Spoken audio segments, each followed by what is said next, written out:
Hello students, welcome to my YouTube channel. Myself CMA Harsh Sompura. So आज के इस video के अंदर मैं आपको SYBCom का कॉन्ट्रा कॉस्टिंग जो हमने स्टार्ट किया था उसको आगे बढ़ाऊंगा। कॉन्ट्रा कॉस्टिंग का मैंने ऑलरेडी इंट्रोडक्शन दे दिया है प्रीवियस वीडियोस के अंदर, और दो छोटे छोटे सम्स करवाए थे जिससे आपको आइडिया आ जाए कि कॉन्ट्रा कॉस्टिंग है क्या और उसके सम्स कैसे करने। ठीक है, ये सारी चीज मैं आपको ऑलरेडी बता चुका हूँ। करंटली क्या है, हम अब जो एग्जाम ओरिएंटेड सम्स है या कैसे सम्स आपको एग्जाम में आ सकते हैं उस तरीके के एग्जाम सम्स को प्रैक्टिस करेंगे। ये जो मैंने पीडीएफ बनाई है वो इंपॉर्टेंट सम्स की पीडीएफ बनाई है, ऑलमोस्ट कवर कर लेता है सारा सिलेबस ऑफ कॉन्ट्रैक्ट कॉस्टिंग। तो इतना कर लोगे तो भी गुड इनफ है। ठीक है, तो हम स्टार्ट करते हैं। पढ़ाई स्टार्ट करने से एक छोटी सी रिक्वेस्ट कि अगर आपको ये वीडियो अच्छा लगे तो please do like share and subscribe as much as possible. जितने स्टूडेंट्स तक ये वीडियो पहुंचता रहेगा उतना अच्छा रहेगा मेरे लिए। Thank you so much, keep sharing my video. ठीक है, चलो स्टार्ट करते हैं। सबसे पहले उन्होंने क्या बोला है, सबसे पहला सम है Parth contractor makes up his accounts to 31 March in each year. मतलब वो पार्थ कॉन्ट्रैक्टर क्या करता है, 31 मार्च, हर साल 31 मार्च को वो अपना अकाउंट्स प्रिपेयर करता है। ठीक है, कॉन्ट्रैक्ट नंबर 108। उन्होंने बोल दिया कि कॉन्ट्रैक्ट नंबर कौन सा है भाई, 108 का कॉन्ट्रैक्ट है।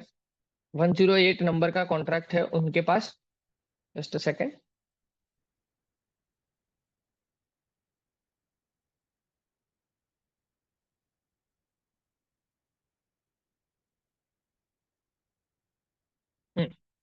108 नंबर का कॉन्ट्रैक्ट है, was commenced on 1 July 2011। Contract कब स्टार्ट हुआ था, 1 जुलाई को कॉन्ट्रैक्ट स्टार्ट हुआ था। That is important. ठीक है, 1 जुलाई को कॉन्ट्रैक्ट स्टार्ट हुआ था। तो यहाँ पे मैं ये लिख सकता हूँ कि 1 जुलाई को उन्होंने कॉन्ट्रैक्ट स्टार्ट किया एंड टू 31 मार्च, 1 जुलाई से लेके 31 मार्च तक उन्होंने काम किया। तो जुलाई, अगस्त, सितंबर, अक्टूबर, नवंबर, दिसंबर, जनवरी, फरवरी, मार्च, मतलब 9 मंथ्स तक ये कॉन्ट्रैक्ट चला है। 9 मंथ्स तक ये कॉन्ट्रैक्ट चला, ईयर एंड तक। ठीक है, तो कॉस्ट रिकॉर्ड्स, ये डेटा उन्होंने दिया कि 31 मार्च 2012 तक का डेटा क्या है। Material charge out to site 80,000 का मटेरियल है, लेबर इतना खर्चा है, फॉरमेंस रेम्यूनरेशन इतना। ये तीन खर्चे है। खर्चे तो क्या करते हैं, कॉन्ट्रैक्ट अकाउंट में डेबिट कर देते हैं। ठीक है, आगे क्या लिखा है वो पढ़। अब machine costing 3,10,000 has been on site for only 73 days. अब क्या बोला, कोई मशीन उन्होंने भेजी थी, वो साइट के ऊपर कितने दिन तक थी, सिर्फ 73 डेज तक ही थी। तो जितने दिन तक आपने मशीनरी यूज की है कॉन्ट्रैक्ट में उतने दिन का ही डेप्रिसिएशन आना चाहिए। That is important and relevant. It's working life is estimated at 10 years and it's scrap value is 10,000। ठीक है, वर्किंग लाइफ इज 10 years है एंड स्क्रैप वैल्यू 10,000 है। तो अगर डेप्रिसिएशन निकालते हैं तो स्ट्रेट लाइन मेथड का नॉर्मल फॉर्मूला है, क्या करते हैं हम, कॉस्ट 3,10,000 माइनस 10,000 डिवाइड बाई 10 करते हैं, cost minus scrap value upon number of years 10। तो 3,10,000 माइनस 10,000 डिवाइडेड बाई 10 करेंगे ना, तो 30,000 पूरे साल का डेप्रिसिएशन आएगा। पूरे साल का depreciation multiply by 73 divide by 365 करेंगे तो हमें करंट ईयर का डेप्रिसिएशन जितना हमने कॉन्ट्रैक्ट में यूज किया उतना मिल जाएगा, उतना खर्चा लिख देंगे, simple as that. A supervisor who is paid 2,500 per month has spent half of his time on contract number 108। क्या बोला है, सुपरवाइजर को जितना 2,500 रुपए का, आप सोचो एक सुपरवाइजर है जिसको आप 2,500 पर मंथ आप दे रहे हो, 2,500 रुपीज आप पर मंथ प्रोवाइड कर रहे हो, तो 2,500 मल्टीप्लाई बाय 9 मंथ्स होगा। मैंने बताया था ये 9 मंथ्स के लिए कॉन्ट्रैक्ट चला है, तो 9 मंथ्स का टोटल पेमेंट हमने इतना किया होगा। लेकिन हमें तो कितना रिक्वायरमेंट है, हमें तो आधे का रिक्वायरमेंट है, मतलब डिवाइड बाय 2 करना पड़ेगा।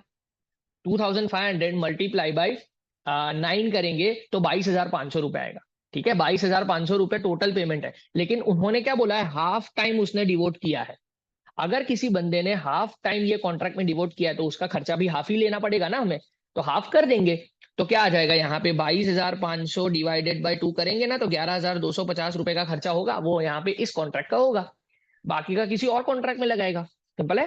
फिर उन्होंने बोला administration and all other expenses amounted to 14,750। ठीक है, खर्चा लिख देंगे। Material at site on 31 March 2012 was valued at 9,000। Material at site, देखो मैंने बोला था कि वर्क इन प्रोग्रेस आता है हर एक कॉन्ट्रैक्ट में। अगर कॉन्ट्रैक्ट खत्म नहीं होता है ना तो वर्क इन प्रोग्रेस आता है क्रेडिट साइड के ऊपर। वर्क इन प्रोग्रेस में मैंने चार चीज बताई थी, work certified, work uncertified, material at site and plant at site. ठीक है, तो उन्होंने बोल दिया कि मटेरियल कितना अभी भी पड़ा हुआ है, 9,000 रुपए का मटेरियल अभी भी पड़ा हुआ है। ठीक है, तो वो लिख देंगे। कॉन्ट्रैक्ट प्राइस इज 2,40,000, 2,40,000 का कॉन्ट्रैक्ट का प्राइस है। उन्होंने बोला है कि ना 2/3 of the contract has was completed, 2/3 complete हो गया कॉन्ट्रैक्ट, 2/3 कॉन्ट्रैक्ट कंप्लीट हुआ है अभी तक, उन्होंने बोल दिया तो 2/3 ही हमें कंप्लीट हुआ ऐसा समझना है। Architect has issued a certificate of 1,20,000 and 80% of the cash has been received per the terms of the contract. ठीक है, 1,20,000 का सर्टिफिकेट इश्यू हुआ, ये जितने रुपए का सर्टिफिकेट इश्यू हुआ है वो ऐसा मान लिया जाएगा कि वो क्या है, वर्क सर्टिफाइड। सर्टिफिकेट जितने रुपए का इश्यू हुआ उतना वर्क सर्टिफाइड माना जाएगा। ठीक है, 2/3 of the profit and loss of the contract on the basis of cash received to be transfer to the profit and loss account.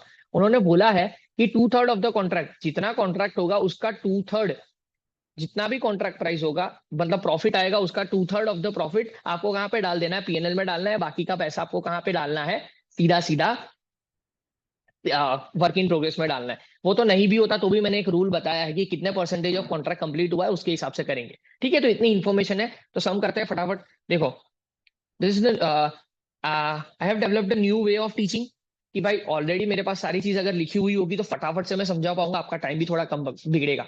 देखते हैं, मैं नया ट्राई किया है, इफ इट डजंट हेल्पफुल, मुझे लगेगा कि इतना इफेक्टिव नहीं है तो मैं वापस चेंज कर दूंगा, वापस लिखने वाली टेक्निक पे लेके आ जाऊंगा। ठीक है, this is just another try, ऐसा कुछ नहीं है कि ऐसे ही पढ़ाऊंगा मैं। ठीक है, तो ये पहले मैंने सारा सम पढ़ा दिया है। अब कैसे कर सकते हैं, देखो पहले से जो जो खर्चे लिखे हो वो हमें डेबिट करने हैं। ऑलरेडी आपको बता देता हूँ, सबसे पहले स्टार्टिंग से हमने लिखा था ये 3 खर्चे थे, material charge out at site, labour and foremen's remuneration. ये 3 खर्चे जो टोटली उन्होंने दे ही दिए थे, तो वो टोटली वो लिख दो, सीधा सीधा लिख दो। देख लो, ये 3 चीज ऑलरेडी मैंने लिख दी है, तीनों की तीनों चीज लिख दी, material, labour and foremen's remuneration. देख लो, हो गया काम, दैट्स इट। फिर उसके बाद उन्होंने बोला है कि भाई डेप्रिसिएशन ऑन मशीन, मैंने बताया था डेप्रिसिएशन कैसे कैलकुलेट करना है। डेप्रिसिएशन कैलकुलेट करने के लिए मैंने आपको बता दिया था, डेप्रिसिएशन कैलकुलेट करने के लिए मैंने आपको ये भी बता दिया था कि आपको क्या करना है, डेप्रिसिएशन का फॉर्मूला लिखना है 3,10,000 minus 10,000 divided by 3,10,000 minus 10,000 divided by 10। अगर आप डिवाइडेड बाई 10 करोगे ना तो क्या आ जाएगा, आपका अल्टीमेटली आपका 30,000 रुपीज का डेप्रिसिएशन आ जाएगा। ठीक है, अब 30,000 रुपीज का पूरे साल का डेप्रिसिएशन है, तो 30,000 रुपीज का पूरे साल का डेप्रिसिएशन है, तो मल्टीप्लाई बाई 30,000, मल्टीप्लाई बाई आपको क्या करना है डेप्रिसिएशन के लिए, 30,000 का डेप्रिसिएशन था, मल्टीप्लाई बाई 73 डेज, 73 डेज के लिए यूज हुआ है। हाँ देख लेना, मैं क्वेश्चन में मार्क कर रहा हूँ, क्वेश्चन में मार्क कर रहा हूँ कि 73 डेज के लिए हुआ है। उसके अंदर 365 डिवाइड कर देंगे 365, तो आपका आ जाएगा 6,000 रुपए का डेप्रीशिएशन। तो 6,000 रुपए का डेप्रीशिएशन मैंने ऑलरेडी राइट डाउन कर दिया है। I hope so it is visible to you, मैं इंडिकेशन भी दे रहा हूं कहां पे मैंने लिखा हुआ है। ओके, फिर उसके बाद उन्होंने बोला हुआ है, फिर उसके बाद है सुपरवाइजर सैलरी। सुपरवाइजर की सैलरी के लिए मैंने बता दिया था ऑलरेडी वहां पे, वो आपको नीचे बता दो या ब्रैकेट में बता दोगे तो चलेगा। देखो एग्जामिनेशन में आपको सिर्फ ब्रैकेट करके बता देना है जहां पे आप लिख रहे हो। तो मैंने बता दिया था कि 2,500 रुपए की सैलरी थी, इंटू 9 किया तो पूरा जो 9 मंथ्स उसने काम किया, लेकिन उसने हाफ टाइम डिवोट किया तो डिवाइड बाय 2 करके मैंने सैलरी लिख दी। भाई सुपरवाइजर सैलरी 11,250 लिख दिया मैंने। एडमिनिस्ट्रेट, देखो यहाँ पे एडमिनिस्ट्रेशन का खर्चा है 9,000 रुपीज, तो वो 9,000 रुपीज भी यहाँ पे मैंने लिख दिया है। एडमिनिस्ट्रेशन सॉरी 14,750, 14,750 रुपीज का एडमिनिस्ट्रेशन एंड अदर एक्सपेंडिचर भी मैंने लिख दिया है। ओके डन, इतनी चीज जो हो गई है वो मैंने लिख दी है। फिर उसके बाद उन्होंने जो क्वेश्चन में बोला है वो मैं करता जा रहा हूँ। देखो क्वेश्चन में क्या बोला है उन्होंने, उन्होंने बोला है material at site 9,000 rupees, material at site 9,000 rupees है, 9,000 रुपए का मटेरियल पड़ा है। मैंने बताया था कि अभी भी कॉन्ट्रैक्ट अगर कंप्लीट नहीं हुआ है तो क्रेडिट साइड पे बाय वर्क इन प्रोग्रेस लिखो, उसमें 4 चीजें लिख दो। अगर कॉन्ट्रैक्ट अभी तक कंप्लीट नहीं हुआ है तो आपको क्रेडिट साइड पे वर्क इन प्रोग्रेस लिखना है। ओके, उसके अंदर ये 4 चीजें आएगी, work certified, work uncertified, material at site and plant at site, ये 4 चीजें आएगी। तो ये चारों चीजें मुझे लिखनी है। वर्क सर्टिफाइड कितने रुपए लिखना है, मैंने ऑलरेडी बता दिया था कि वर्क सर्टिफाइड यहाँ पे 1,20,000 दिया है, तो वो 1,20,000 यहाँ पे सीधा वर्क सर्टिफाइड, जितना वर्क सर्टिफाइड लिख दो। मटेरियल एट साइड उन्होंने बोला है 9,000 रुपए, वो लिख दो। ठीक है, इतनी चीज लिख दी और कोई इंफॉर्मेशन दी नहीं है। उन्होंने इतना बोला है कि जितना वर्क सर्टिफाइड है उसका 80% पैसा कॉन्ट्रैक्टी ने आपको दिया है, तो वर्क सर्टिफाइड का 80% करना है, वर्क सर्टिफाइड का सीधा 80% करना है आपको, और सीधा ये कॉन्ट्रैक्टी अकाउंट। देखो उन्होंने 3 अकाउंट बनाने को बोला था, कॉन्ट्रैक्ट अकाउंट बनाने को बोला था, वर्क इन प्रोग्रेस अकाउंट बनाने को बोला था, एंड तीसरा बोला था कॉन्ट्रैक्टी अकाउंट है, कॉन्ट्रैक्टी अकाउंट बनाने को बोला था, 3 अकाउंट बनाने को बोला था। उन्होंने बोला था कि वर्क सर्टिफाइड जितना भी हो उसका 80% आपको पैसा मिल जाएगा। तो वर्क सर्टिफाइड जितना भी है कितना था 1,20,000 वर्क सर्टिफाइड था, तो 1,20,000 मल्टीप्लाई बाय 80% करेंगे तो cash account debit to contractee account, तो कॉन्ट्रैक्टी अकाउंट की क्रेडिट पे मैंने वर्क सर्टिफाइड बाय कैश लिख दिया 96,000, देख लो है 96,000, that's it, completely fair enough कि भाई 96,000 जो पैसे मिले वो मैंने लिख दिए। ओके, अब अब हमें हमारे पास और कोई इंफॉर्मेशन है नहीं। अब करंटली इतनी इंफॉर्मेशन नहीं है, ये इंफॉर्मेशन और ये वर्क अनसर्टिफाइड नहीं है और ये दोनों प्रॉफिट्स भी नहीं है। ओके, करंटली मुझे कोई भी चीज बाकी है, वर्क अनसर्टिफाइड ही बाकी रहा, सारी चीजें हो गई थी, अब सिर्फ और सिर्फ वर्क अनसर्टिफाइड बाकी है। ठीक है, सिर्फ और सिर्फ कौन सी चीज बाकी है, वर्क अनसर्टिफाइड। जब आपको वर्क अनसर्टिफाइड डायरेक्टली ना दे तो एक दूसरे तरीके से आपको वर्क अनसर्टिफाइड निकालना है। कैसे, देखो करंटली ये दो फिगर नहीं है, ऐसा समझ लेना है आपको, ये तीन वर्क अनसर्टिफाइड भी नहीं है और ये पीएनएल और वर्क इन प्रोग्रेस भी नहीं है। आपको सीधा सीधा क्या करना है, जब भी आपके पास वर्क अनसर्टिफाइड नहीं है तो सबसे पहले आपको क्या करना है, total work done, total work done आपको करना है। पहले टोटल वर्क कितना कंप्लीट हुआ, सोचो 2,40,000 का कॉन्ट्रैक्ट था, 2,40,000, आपको सीधा वर्किंग पे आना है। 2,40,000 का कॉन्ट्रैक्ट था, उसमें से कितना काम कंप्लीट हुआ, टू थर्ड काम कंप्लीट हुआ है, मतलब 1,60,000 का काम कंप्लीट हुआ है। आप सोच लो 2,40,000 का कॉन्ट्रैक्ट था, यहाँ पे लिखा हुआ है कि 2,40,000 रुपए का कॉन्ट्रैक्ट है, उसमें से हमने टू थर्ड काम कंप्लीट किया, मतलब 1,60,000 रुपए का काम कंप्लीट हुआ है। उसमें से वर्क सर्टिफाइड कितना है, 1,20,000। ऑलरेडी उन्होंने बोल दिया कि वर्क सर्टिफाइड ये रहा जो हमने लिखा है, मतलब टोटल जो काम कंप्लीट हुआ है वही होता है ना, टोटल काम कंप्लीट जो है उसमें दो ही पार्ट होता है, work certified and work uncertified. तो टोटल काम जितना हुआ उसमें से हमेशा वर्क सर्टिफाइड माइनस कर दो तो आपको क्या मिल जाएगा, वर्क अनसर्टिफाइड। पर ये जो वर्क अनसर्टिफाइड है ना, वो कॉस्ट प्लस प्रॉफिट है। ये क्या है, कॉस्ट प्लस प्रॉफिट। ये समझाना मैं आपको क्यों समझा रहा हूँ, पहली बार आप कर रहे हैं ना, इसी वजह से इसको कॉस्ट प्लस प्रॉफिट बोलते हैं। क्योंकि कॉन्ट्रैक्ट प्राइस कितनी, ये जो कॉन्ट्रैक्ट प्राइस हम देते हैं हमारे कस्टमर को, वो तो इसके अंदर प्रॉफिट इंक्लूडेड होता है ना। पर मैंने एक चीज बताई थी कि वर्क अनसर्टिफाइड हमेशा कॉस्ट के ऊपर आता है, वर्क अनसर्टिफाइड हमेशा कॉस्ट के ऊपर लिखना होता है। तो वो कॉस्ट के ऊपर कैसे लिखना है वो बता देता हूँ। देखो ये कॉस्ट प्लस प्रॉफिट है, तो इसके अंदर से मुझे उसका कॉस्ट निकालना पड़ेगा। तो कैसे निकालेंगे, एकदम सिंपल सिंपल है, प्रोसेस आपको करनी है। क्या करना है, सबसे पहले आपको डेबिट साइड पे ये दोनों चीज नहीं लिखी है, अभी भी बोल रहा हूँ, ये दोनों चीज जो मैं कैंसिल कर रहा हूँ वो नहीं लिखी है। जितनी चीज उसके अलावा जितनी भी चीजें लिखी है उसका टोटल करना है। जितनी भी चीजें लिखी है, ये 80,000, 30,500, 6,500, 6,000, 11,250, 14,750, ये सबका टोटल करोगे ना तो आपको 1,49,000 आएगा, 1,49,000 रुपीज का टोटल आएगा। ठीक है, ये 1,49,000 का टोटल जो आया उसके अंदर से, ये उसके अंदर से आपको क्रेडिट साइड पे वर्क सर्टिफाइड के अलावा जितनी भी चीजें लिखी होगी, देखो वर्क अनसर्टिफाइड तो होगा ही नहीं क्योंकि वही तो हम फाइंड आउट कर रहे हैं, वर्क अनसर्टिफाइड ही हम फाइंड आउट कर रहे हैं। तो work uncertified and work certified, इसके अलावा जो भी चीजें वहां पे लिखी होगी क्रेडिट साइड के ऊपर, कॉन्ट्रैक्ट की क्रेडिट साइड के ऊपर, वो सारी चीजें माइनस कर दो उसके अंदर से। तो जो मैंने यहाँ पे टोटल किया, ये डेबिट साइड का टोटल करो, प्रॉफिट के अलावा, हाँ प्रॉफिट के अलावा ये डेबिट साइड का टोटल करो, उसमें से क्रेडिट साइड पे ये दोनों चीज के अलावा जितनी भी चीजें लिखी है, तो यहाँ पे तो कौन सी चीज लिखी है, सिर्फ 9,000, उसके अलावा कोई चीजें होती तो भी मैं माइनस करता, तो वो माइनस कर दो 9,000 रुपए। देख लो 1,49,000 में से 9,000 मैंने माइनस कर दिया, कितना बचा 1,40,000। ओके, जैसे ही वो 1,40,000 आया तो आपको एक इक्वेशन बना देनी है, एकदम सिंपल सिंपल इक्वेशन। आपको क्या इक्वेशन बनानी है, it is that simple. Equation ये है कि 1,60,000 के सामने, 1,60,000 के सामने खर्चा कितना है, 1,40,000। 1,60,000 के सामने खर्चा है 1,40,000। 40,000 के सामने कितना, 40,000 के सामने कितना, मतलब 1,60,000 का आपका वर्क, टोटल वर्क कितना कंप्लीट हुआ 160, उसके सामने अपना खर्चा कितना हुआ अल्टीमेटली 140। तो 40,000 के सामने कितना, हमेशा यही फॉर्मूला लगाना है आपको। क्या करना है, कितना वर्क कंप्लीट हुआ है टोटल, कॉन्ट्रैक्ट प्राइस से आपने मल्टीप्लाई किया, जितना का वर्क कंप्लीट हुआ उतना रुपए, उसके सामने 140, एंड वर्क सर्टिफाइड के सामने कितना। तो ये करोगे तो 35,000 रुपीज का आपका अमाउंट आएगा। तो वो 35,000 आपको यहाँ पे लिख देने हैं वर्क अनसर्टिफाइड में, वो वर्क अनसर्टिफाइड में 35,000 लिख देने हैं।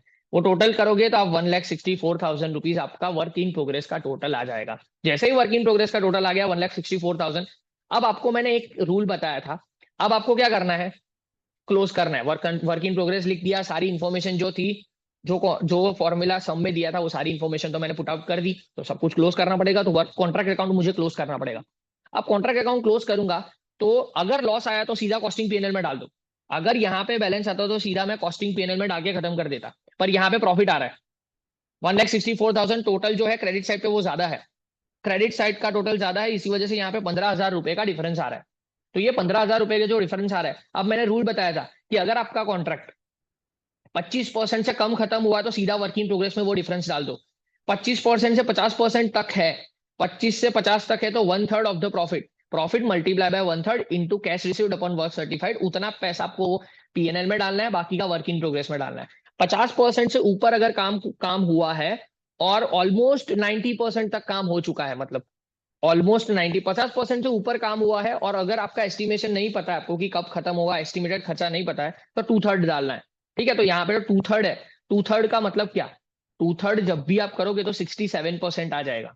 ठीक है, तो नॉर्मली 2/3 मतलब क्या, 2/3 उन्होंने बोल दिया कि 2/3 कॉन्ट्रैक्ट कंप्लीट हुआ है, तो 2/3 का मतलब ही यही है कि 3 पार्ट में आपने कर दिया, तो ऑलरेडी इट्स बिन अबाउट कि भाई ऑलरेडी आपको 3 पार्ट में बांट देना है वो चीज को, तो अल्टीमेटली आपने ऑलरेडी 2/3 कॉन्ट्रैक्ट कंप्लीट कर दिया है, तो आपका जो 15,000 का प्रॉफिट है उसको आपको क्या करना है, वो प्रॉफिट को ये फॉर्मूला के हिसाब से पीएनएल में ट्रांसफर कर देना है। ऑलरेडी मैंने फॉर्मूला बताया था किस तरह से, 15,000 रुपीज जो प्रॉफिट आया, 15,000 रुपीज जो भी प्रॉफिट आया मल्टीप्लाई बाय 2/3 करना है, 15,000 रुपीज जो भी प्रॉफिट आया multiply by 2/3 multiply by cash received upon contract price, sorry cash received upon work certified, जो मैंने फॉर्मूला बताया था, cash received upon work certified, वो 8,000 रुपए आपको यहाँ पे लिख देना है, और बाकी का जो भी है वो वर्क इन प्रोग्रेस में लिख देना है।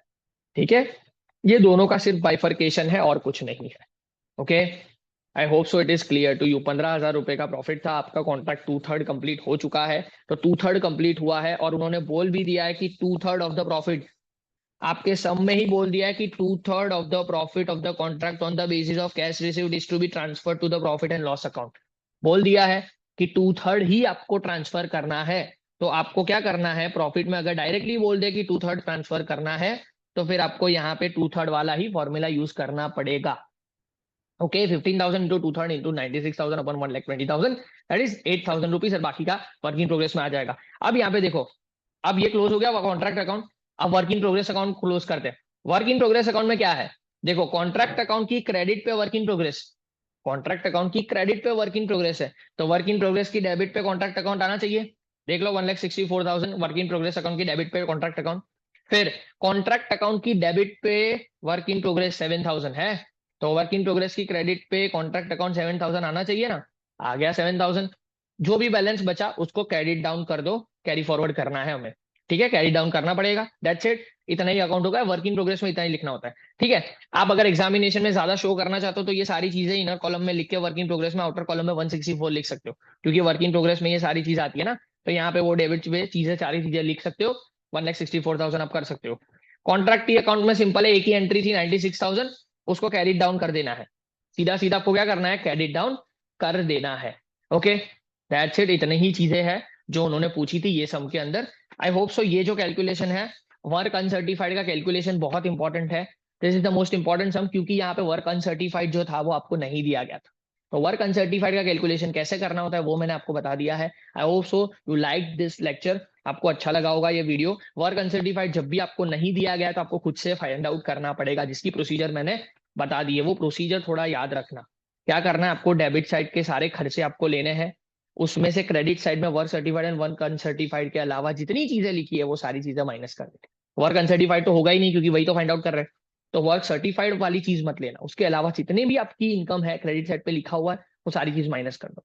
तो इसके बाद आपके पास ये जो आ जाएगा, आपको सिर्फ करना है इतना, आपका कॉन्ट्रैक्ट कंप्लीट हुआ उसके सामने इतना खर्चा, तो जितना वर्क अनसर्टिफाइड है उसके सामने कितना, क्रॉस मल्टीप्लीकेशन कर दो एंड डिवीजन ये, तो 35,000 आ जाएगा। ओके, आई होप सो आपको अच्छा लगा होगा ये वीडियो, तो मिलते हैं नेक्स्ट वीडियो के अंदर सेकेंड सम के साथ। ठीक है, आपको अच्छा लगे, कुछ डाउट हो तो प्लीज डू कमेंट, कमेंट कर सकते हो या कुछ भी पूछ सकते हो आप मुझे, नंबर भी मैंने शेयर किया हुआ है। जितना हो सकेगा उतना आपका मैं डाउट्स क्लियर करता रहूंगा। ठीक है, thank you so much, keep watching the video, thank you.